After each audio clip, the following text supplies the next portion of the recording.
साथियों नमस्कार, मैं हूं नीरज पटेल और आप देख रहे हैं नेशनल जनमत। हंसता हुआ मधुवास भी तुम देखोगे, मरुस्थल की कभी प्यास भी तुम देखोगे। आज सीता के स्वयंवर पर मत झूमो इतना, कल राम का वनवास भी तुम देखोगे।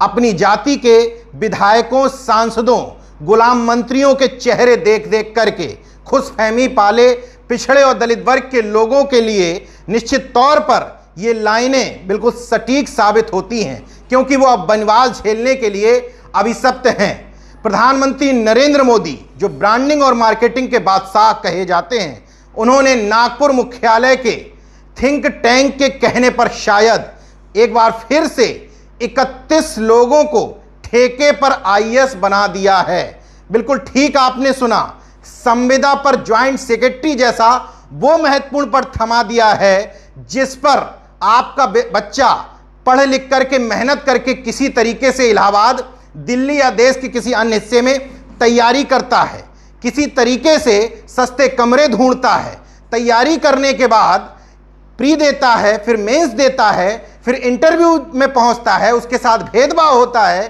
किसी तरीके से उस यूपीएससी क्लियर करने के बाद इस बात की जद्दोजहद होती है कि उसको कैडर कौन सा मिलेगा, अपने प्रदेश में आ भी पाएगा या नहीं आ पाएगा, अपने प्रदेश में आने के बाद आईएएस बन भी पाएगा या नहीं बन पाएगा। लेकिन मोदी सरकार ने बिना यूपीएससी एग्जाम क्वालिफाई कराए ही ये व्यवस्था अपनी मानसिकता के लोगों के लिए कर ली है। कोई रिटन एग्जाम नहीं, सीधे सीधे आइए, इंटरव्यू दीजिए और हम आपको ज्वाइंट सेक्रेटरी जैसा महत्वपूर्ण पद भारत सरकार के मंत्रालयों में थमा देंगे। संघ में बैठे हुए विचारकों की सलाह पर लेटरल एंट्री यानी कि चोर दरवाजे से आईएएस बनाने की जो प्रक्रिया 2019 में शुरू हुई थी, वो कदम दर कदम आगे बढ़ते जा रही है। 14 अप्रैल 2019 में एक मैंने वीडियो आपके सामने लाया था, उसमें मैंने कहा था कि अभी केंद्र सरकार पत्थर उछाल करके देख रही है कि इस घर का मालिक यानी कि ओबीसी एससी वर्ग का व्यक्ति सोया हुआ है या जाग रहा है। जब उसने पूरी तरीके से समझ लिया कि धर्म की चाशनी, राष्ट्रवाद की अफीम खा करके मदमस्त है, तो उसने सबसे पहले 9 सवर्णों को लेटरल एंट्री यानी कि चोर दरवाजे के माध्यम से आईएएस बनाते हुए सीधे सीधे ज्वाइंट सेक्रेटरी के पद पर पहुंचा दिया था। अब एक बार फिर से 31 लोगों को, जिनमें 3 joint secretary, 19 director, 9 deputy secretary बनाए गए हैं। क्योंकि सवाल ज्यादा उठने लगे थे, इसमें ओबीसी एससी को रिजर्वेशन नहीं दिया जा रहा था, सवर्णवाद के आरोप लग रहे थे, तो एक मुस्लिम भी शामिल कर लिया गया है महज रस्म अदायगी के लिए। 31 के 31 नाम जब आप गौर से पढ़ते हैं, क्योंकि भारत में टाइटल से बहुत कुछ चीजें क्लियर हो जाती हैं, तो आपको समझ में आ जाएगा कि यूपीएससी के माध्यम से पिछड़े और दलित वर्ग के लोग जो अब आईएएस में ज्यादा संख्या में आने लगे थे, उनकी संख्या को सीमित करने के लिए ये लेटरल एंट्री लाई गई है। एक उदाहरण से अपनी बात को प्रमाणित करता हूं।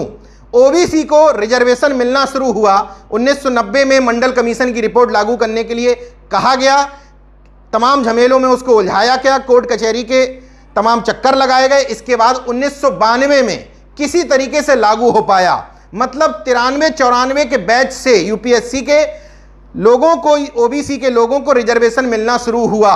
मतलब किसी भी यूपीएससी के कैंडिडेट को जब वो क्वालिफाई कर लेता है आईएएस की परीक्षा, तब उसको 16 से 17 साल लग जाते हैं ज्वाइंट सेक्रेटरी बनने में। मतलब 1996 से लेकर के 2005 बैच के आईएएस अभी केंद्र सरकार में ज्वाइंट सेक्रेटरी हैं, जिनको अगर वो किसी प्रदेश में होते हैं, मान लीजिए उत्तर प्रदेश का हम उदाहरण लेते हैं, तो उत्तर प्रदेश में वो सचिव यानी कि सेक्रेटरी की पोजीशन पर होते, उस पोजीशन पर सीधे सीधे पहुंचा दिया गया है। क्यों? क्योंकि 94-95 के बैच से मंडल कमीशन की रिपोर्ट लागू होने के बाद ओबीसी को 27% रिजर्वेशन मिलना चालू हुआ। मतलब ओबीसी के लोग अब ज्वाइंट सेक्रेटरी बनने के क्रम तक पहुंचे हैं। तभी से यह खेल होना शुरू हो गया। ज्वाइंट सेक्रेटरी के पद पर अब ये सीधे अपने मन पसंद के सवर्णों को बैठालना चाहते हैं। पूरी लिस्ट उठा करके देख लीजिए। अभी तक लेटरल एंट्री से जिन लोगों को लाभ पहुंचाया गया है उनकी सूची बना लीजिए, आपको स्पष्ट हो जाएगा। मैं इस लेटरल एंट्री में महज आरक्षण नियमों के पालन न होने की बात नहीं कर रहा हूं, बल्कि ठोक करके सवर्णों उसमें मैं भी सिर्फ एक जाति के लोगों को लाभ पहुंचाने की बात कर रहा हूं। इस लिस्ट से यह बात पूरी हो जाती है। सोचिए किस हद तक ये अपने लोगों को लाभ पहुंचाना चाहते हैं। 3 ज्वाइंट सेक्रेटरी इन्होंने बनाए हैं, मतलब किसी राज्य सरकार का सचिव। मैंने पहले भी बताया 16-17 साल किसी आईएएस को यहां पहुंचने में लग जाते हैं। उसको वेतन दिया जाएगा 2,21,000 रुपए। 19 डायरेक्टर इन्होंने बनाए हैं, मतलब जब किसी आईएएस को 10-12 साल नौकरी करते हुए हो जाते हैं तब वो केंद्र सरकार में डायरेक्टर या प्रदेश सरकार में सीनियर आईएएस मतलब विशेष सचिव स्तर तक पहुंचता है। इसी तरीके से 9 डिप्टी सेक्रेटरी बनाए हैं, मतलब 10-11 साल की नौकरी करने के बाद डिप्टी सेक्रेटरी के पद तक पहुंचते हैं लोग। 1,19,000 वेतन दिया जाएगा, अन्य भत्ते दिए जाएंगे 100 अलग। और इन सब लोगों की नियुक्ति कैसे की गई है? महज इंटरव्यू के आधार पर। सोचिए जब यूपीएससी में आपका बच्चा रिटन में अच्छे नंबर ला करके जब उसके साथ इंटरव्यू में भेदभाव होता है, इसमें सिलेक्शन का आधार महज इंटरव्यू है और योग्यता भी इतनी सामान्य रखी गई है कि वो अपनी मानसिकता के जिस व्यक्ति को लाना चाहते हैं इस पद पर, उसके लिए किसी भी तरह की रुकावट ना हो। यह स्थिति वही है जो जुडिशियल सेवाओं में कोलोजियम सिस्टम की है। उसी तरीके से यूपीएससी में भी खेल करने की कोशिश है, क्योंकि यूपीएससी एग्जाम क्वालिफाई करने के बाद ओबीसी एससी के तमाम लोग आईएएस, आईपीएस, आईआरएस या इस तरह की सिविल सर्विस के तमाम एग्जाम में पहुंचने लगे थे। तो अब इस पर रोक कैसे लगाई जाए? तो नया सिस्टम, प्रशासनिक सुधार के नाम पर चोर दरवाजा यानी कि लेटरल एंट्री। यह स्थिति तब है जब पिछड़े और दलित वर्ग से 258 सांसद संसद में बैठे हैं।